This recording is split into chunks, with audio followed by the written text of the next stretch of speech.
Um, I'm going to tell a story, a true story. This story has a lot of metaphysical implications and metaphysical meaning to it. And it's a personal story, and like I said, it's true and it really happened. So, actually a friend of mine suggested that I tell the story. So, okay, here it goes. This story is called The Dog in the Fog. So, one night, it was around 12 midnight. I don't know. It maybe 11 at night, and I was hella high. I was fucked up. I was so high out of my mind. It makes no sense. I was ripped, right? And I parked my car, and it was really foggy. It was extremely foggy. Like, the fog was almost up to my knees. So the fog was like 1.5 feet thick off the ground. It was extremely foggy. So if you ever been to my apartments, which I hope you haven't,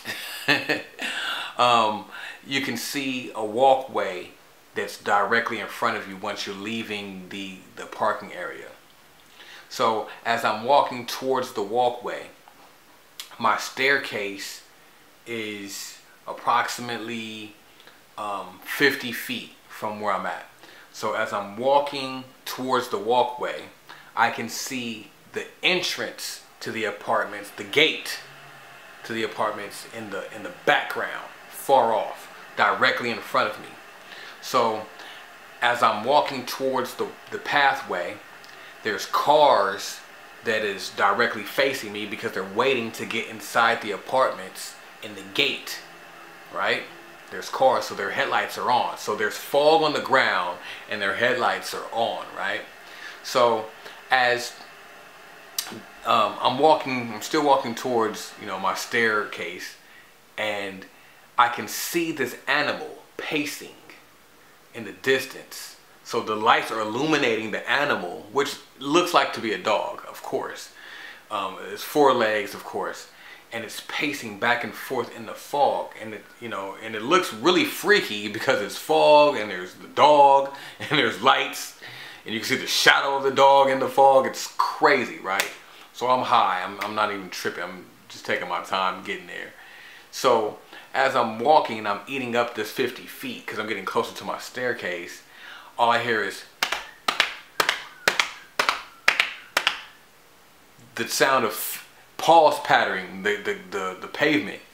So I instantly, within the millisecond, I'm in my own little la-la world.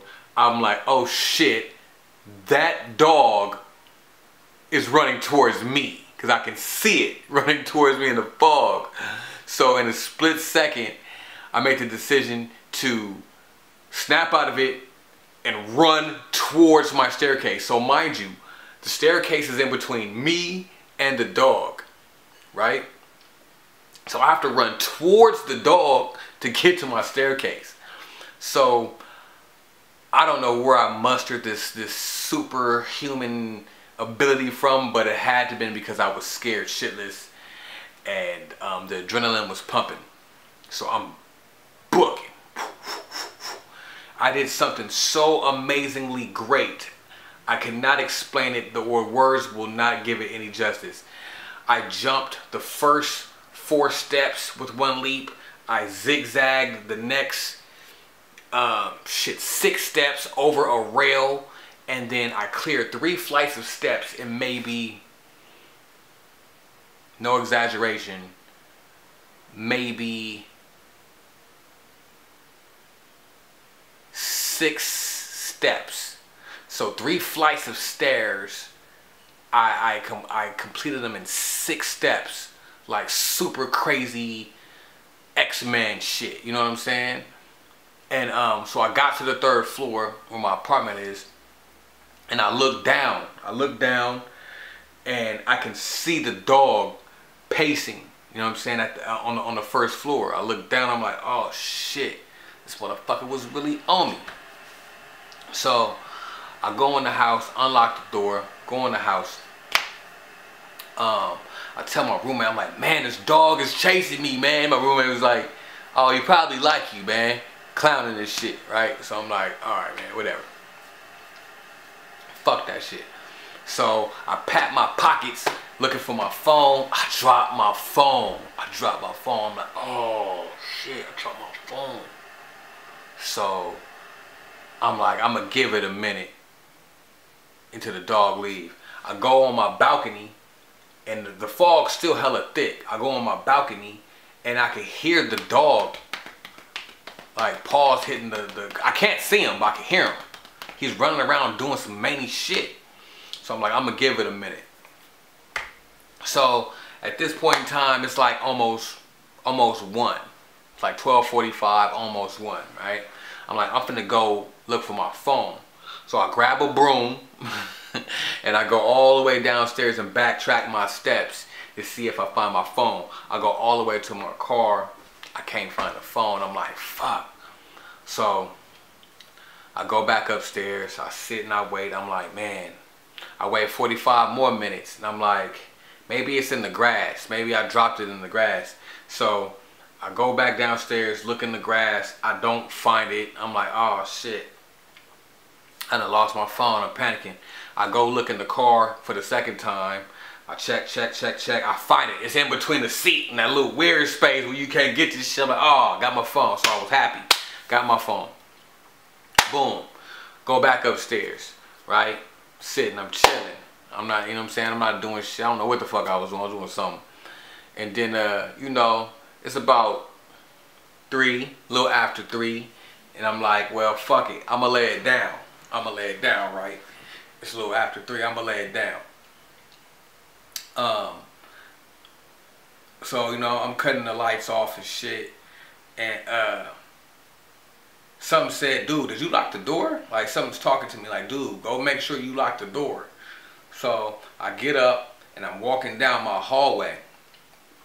Now, for some strange reason, I start walking really slow down my hallway.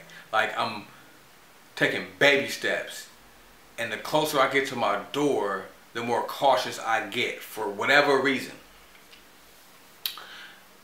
And then I'm reaching towards the doorknob ever so slowly.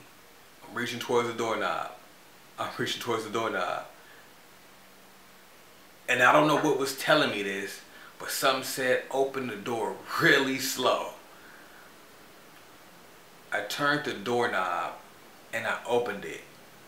And the biggest pit bull ever in the fucking world stuck his head in. He's like, you know what I'm saying? So I panicked and I smashed his fucking head into the door. I'm smashing it with all my might. He's going crazy because I'm fucking trying to kill him. You know what I'm saying? 'Cause I'm scared. I'm smashing the pit bull like many. And I let it go. He darted his head back out. He take off, obviously, right? I close the door. I'm like fucking freaking out. You know what I'm saying? I'm freaking the fuck out. The whole time this is going on, my roommate come out and he like, oh shit, you wasn't lying. You know what I'm saying? So the dog, after shit, 3, 11, 12, 1, 2, 12, 1, 2, 3, 4 hours. 3 to 4 hours. Found his way back through the fog, up 3 flights of stairs, and was sitting at my doorstep. Manny shit, real story. Can't make this up, right? Now, on the surface, scientifically, you can say, yeah, well, maybe you were scared and the dog just smelled. Damn, got hella dark in here.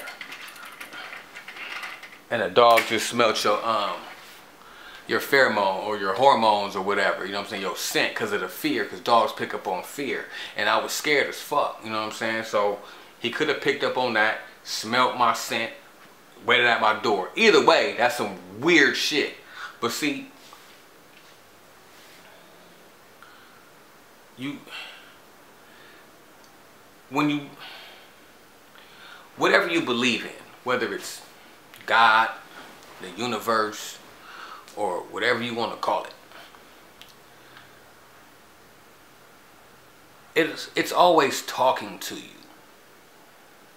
You just have to pay attention and listen. You know what I mean? You got to pay attention and listen. So, and you got to understand symbolism. Once you understand symbolism, you understand what the universe is actually saying to you. See? Now, if I had to pick apart the symbols in this experience, you see, the dog represents Anpu, A-N-P-U, or you know Anpu better as Anubis in the Egyptian pantheon. Anubis is the deity in charge of leading the souls through the underworld to their judgment. See? The fog represented the underworld because it's unclear and it wasn't transparent, and anything can lurk in the underworld.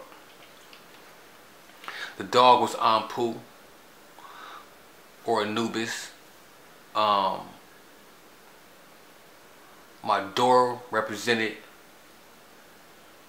the judgment or the gateway, especially because the numbers on my door equal up to 11, and 11 is a gateway. Anpu, the dog, in so many words, brought me to the gateway. You see? And I had to go up 3 levels to get to the gateway. You see? And before I went to sleep, which is actually going into the real world, I had to be judged. You see? But I'm going to leave it there. I'm not going to go any further into, you know, breaking that down. But my whole point of even sharing this story with you is to look for the signs of the universe talking to you. Because it's always there. It's always around. You just have to understand the symbology of things. Everything means something. Everything. I have many more stories of symbology events that have brought me to this point in my journey. And again, the only reason why I share these things is for one, to document them for myself, and for two, and most importantly, anyone else beginning on their journey, is to be used as a study guide, you know. And if things like this are happening to you, you're not alone. You're not the only one. You're not the first, or will you be the last? It is what it is. And connect the dots, man. You know, connect the dots. That's all I can say.